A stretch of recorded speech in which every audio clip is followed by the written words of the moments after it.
Remember when quilters thought they only needed the straight stitch? That is so not true anymore. Today's quilters demand so much more, and our sewing machines have a world of decorative stitches. Some Bernina machines have 5.5 millimeter wide stitches, while others have 9 millimeter wide stitches. You may not think that's a big difference, but let me show you a few samples. Here's an example of 5.5 millimeter wide stitches done on my Aurora 440. And here's an example of those same stitches done on my Artista 730. If we compare them, you'll see a big difference between the stitches. You may think the fabric in this particular quilt is a striped fabric, but actually it's done with those decorative stitches that live in your machine. Let me show you how you can get this effect with the decorative stitches in your machine.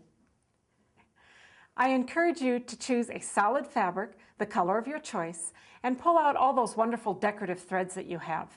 Make sure that it is a contrasting thread so that the stitches show up. I'm going to cut squares. Now I have put an iron-on interfacing on the back of my fabric, and I am also using a cutaway stabilizer. I like to start with a line down the center of my square to use as a guide for sewing. If you know the number of the decorative stitch that you want to use, you can enter it directly into the machine, so you don't have to go looking for it. You will want to sew at a moderate speed and keep that speed consistent. When you finish that row of stitching, remove it from the machine. I am now going to place my quilt guide in the back of the foot. I've set my guide at 1.25 inches in order to have accurate spacing between the rows.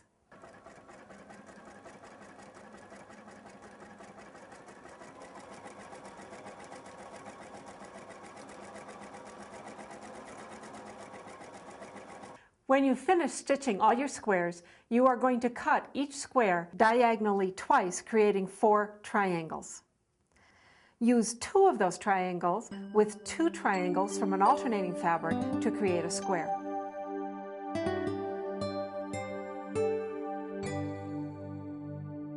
To see all the wonderful stitches that Bernina can do, visit your local Bernina dealer today.